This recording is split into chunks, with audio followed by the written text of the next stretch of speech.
So ladies and gentlemen, welcome back to Rock Titan Live. I'm your host, Scotty J. And once again, we find ourselves going over to Sweden. We've been spending more time in Sweden lately than we have in the United States. This is no joke. But we're going over there for a really good reason.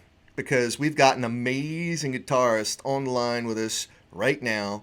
Sebastian from Necrophobic. They got a brand new album coming out. Dawn of the Damned. Sebastian, how are you?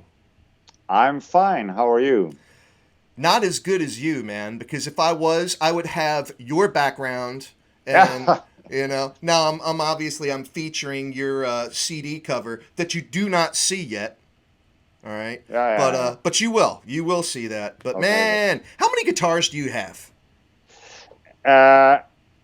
I don't really know. I think 15, 16, maybe something. I have a lot in the basement, and they are all around the walls here. So man. I'm not really sure, but and it gets more all the time. Yeah, I'm sure. What do you have a favorite guitar? Yes. The last one I put together, it's over here. Okay. That was actually a build of my own. I just bought a lot of parts and did exactly what I wanted to do. So, but I mean, Jackson guitars are my favorite guitars. I mean, it's the original speed metal tool. If you're going to do this kind of music, and if you did it in the 80s, there really was only Jackson. Jackson and Charvel. Sure. So. Sure. Do you have a signature Jackson? No. Why not? Because we are too underground, the really big artists get it, like Gus G and people like that. Gus is a good dude. I like Gus. Yeah. He's a nice guy. Have you ever hung out? You ever met Gus? No, I have not actually. No, that's amazing. Your guys haven't, your paths haven't crossed. Because again, you are such a prolific guitarist in your own right, and it's funny. We were just talking about, George Lynch not too long ago, and even though you're not the biggest Dokken fan in the world, like you said, it's impossible not to absolutely respect and appreciate the guitar prowess of George Lynch. It just is what it is. But so we talked about your influences, and obviously, Necrophobic is the kind of band that it is, as far as death metal goes. Is there any other kind of music that you personally like to play, though? I mean, I personally enjoy heavy metal the most, heavy metal on on the verge of becoming speed metal or thrash metal, like the fast songs with Accept or a band like Metal Church. Or that will probably be my favorite music to play. I don't think I'm good enough to be a heavy metal lead guitar player. That takes a lot, because then I want to be as good as Jake Lee or George Lynch to do that, and I'm not. But when I write music, I don't write heavy metal. The kind of feeling that I want to put out, what mirrors my soul, doesn't sound like heavy metal. Heavy metal is too happy in a way. So what comes out is this black and death metal stuff, and that's the most honest way for me to write music, because otherwise it would be kind of pretend if I was doing Iron Maiden or Saxon or Accept. Would not be from the heart. It would be from a perspective of a fanboy, but black metal is not from that way. That is how music sounds in my head when I get inspired, Wow, so that is who you are. So when you put the makeup on, that's like you putting on your real face. And right now you just have like your fake face on. We're seeing the nice Sebastian now. Yeah. People have layers, we are all that. But I think the makeup thing mirrors exactly what you want to tell with the music. It's kind of great to dehumanize the ones doing the music, because it's not family Sebastian that writes music. It's not family Sebastian that is on stage. So I think the whole image, or what you want to call it, is more honest to the person that actually creates this music. This is the most honest way of doing it, So you have an alter ego. There is Sebastian the family man, and then there is the musician who's the guitarist for Necrophobic, and that is very much another side of you. I mean, that is... I was going to ask you, for instance, is it difficult for you to get into character at all? You know, like, is there any kind of meditation you need to go through, or, you know, any kind of private time you need to assimilate into that? But no, I mean, that's just really, truly half of who you are. Yeah, it is, but still you have to switch. You know, when you come to the gig, you have to be very organized, very polite to all the people. You have to meet all the crew. You have to meet all the stage personnel. You cannot be an asshole to people that you're going to work with. You know, it's very important. And so you do all that, and you have to maybe have dinner or check into the hotel and stuff like that. But then, when you are going to go on to being the musician, it is a transformation that is totally the opposite than saying hello to the stage crew, you know.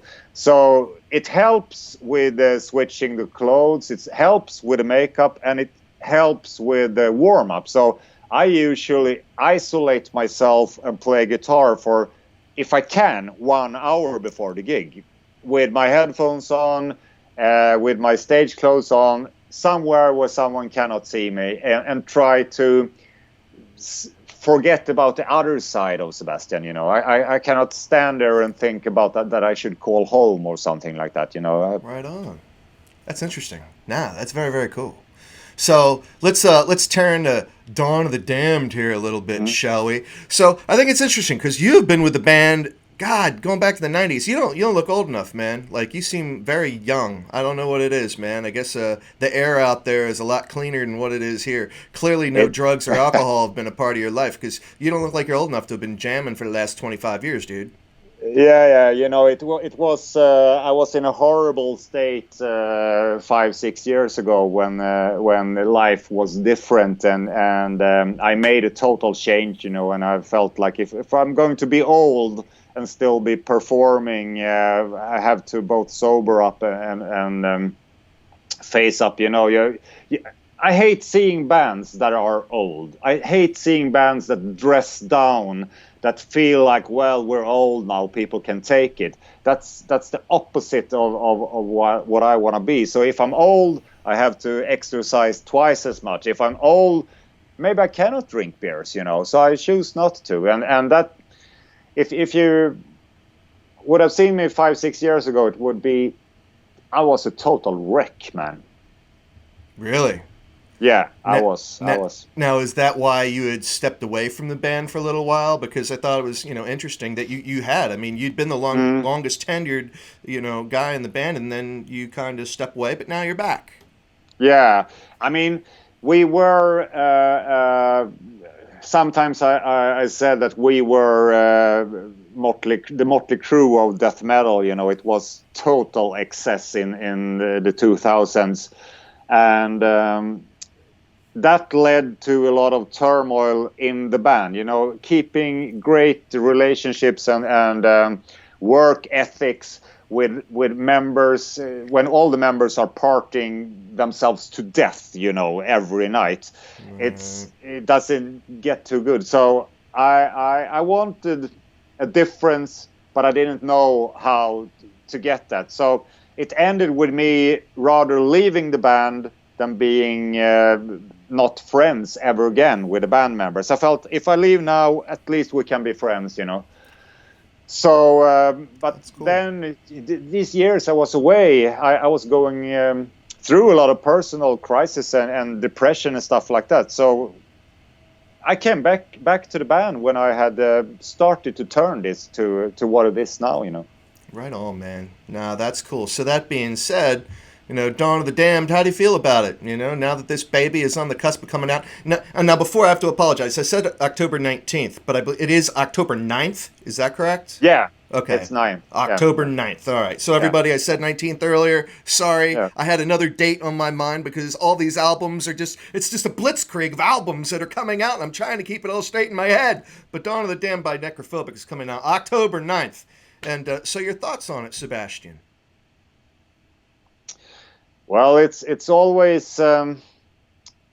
I'm really happy to release it, but it's a bit nervous, because, I write the music and we write the music for how we want it to be. I've been listening to this album for a good 6 months or something like now, and I really like it. But as soon as you put it out, it's not my personal belonging anymore.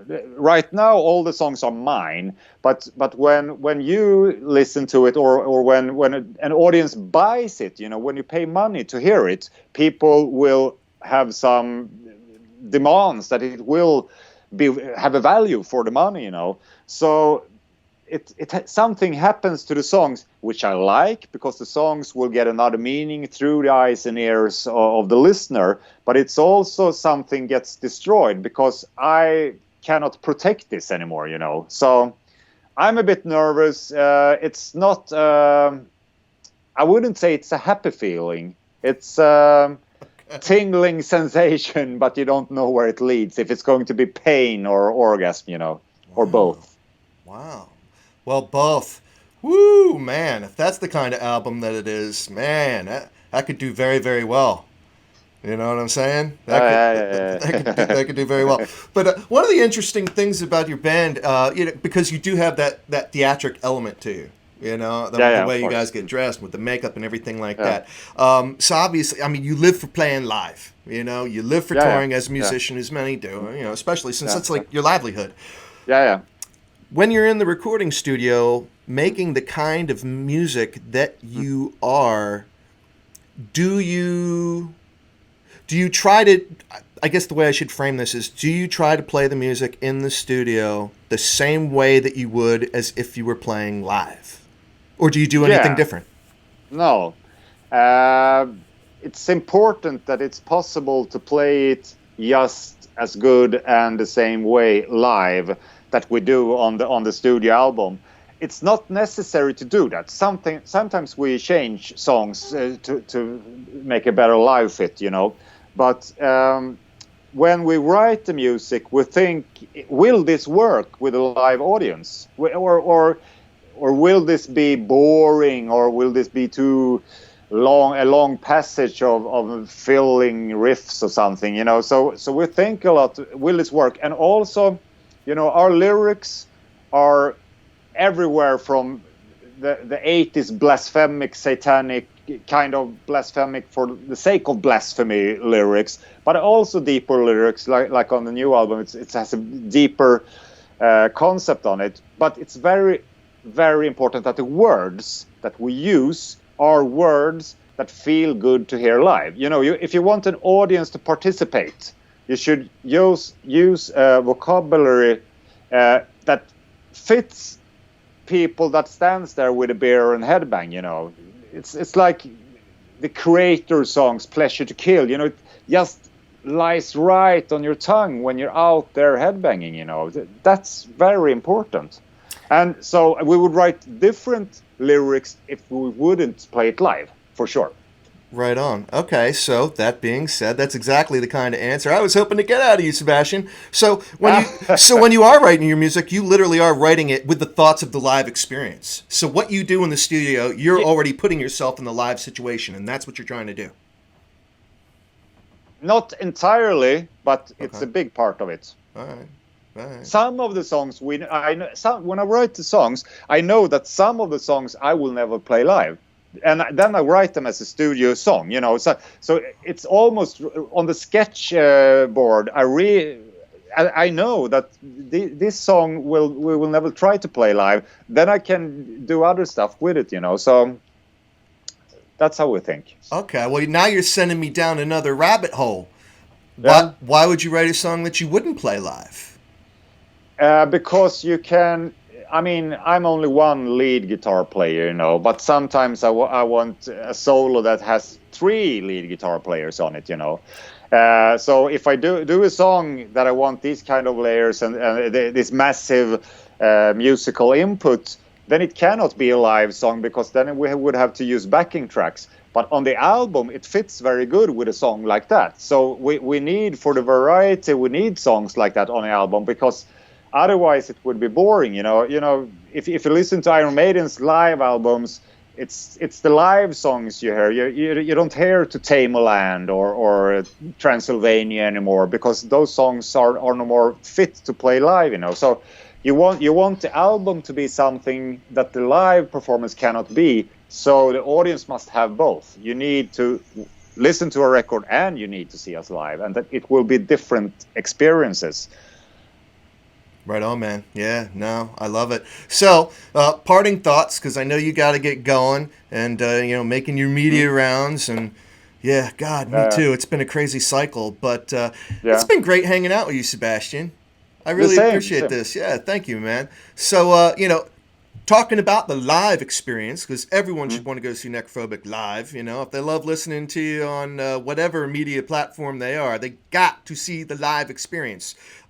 The lineup that you guys are right now, the cohesion that you have as a band, as a brotherhood, how much are you looking forward to finally being able to get out there and play live music again?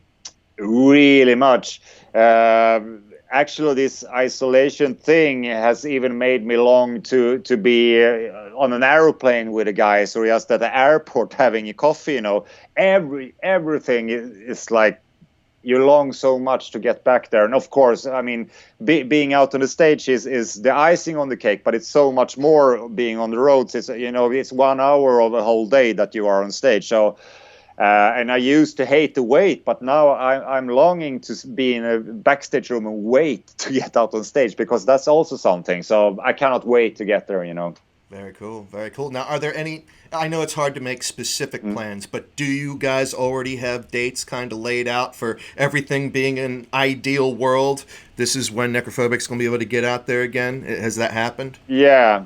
Okay. Yeah. Of course, I think every band is planning 2021 as if the borders are open, because you have to do that. But the crazy thing is that all these canceled gigs this year will happen next year. So the whole music industry misses 1 year. So it's hard to book a Dawn of the Damned tour now, because we still have to fulfill the last tour. It's kind of crazy times. Right on. I hear you. Well, I can't wait till things get back to normal, and hopefully part of your touring leads you over here to the United States, unless I just have to come over to Europe, Yeah, that would be great. Well, Sebastian, thank you again. Thank you again for joining me. And everybody, again, we got Sebastian here from Necrophobic, and they have their new album, Dawn of the Damned, coming out October 9th. And so make sure you go check that out. And I'm Scotty J. You're watching Rock Titan Live. If you enjoyed this conversation with Sebastian, please go out and subscribe. YouTube.com/Rock Titan. Subscribe. I know you want to. All right. And then also, I'm going to be doing a full review of Dawn of the Damned, and that is going to be on rocktitan.tv. Not .com, not .org. Rocktitan.tv. You will find my full review of Necrophobic's Dawn of the Damned. Sebastian, thank you again, man. Thank you very much. All right, everybody. I'm Scotty J. We're out.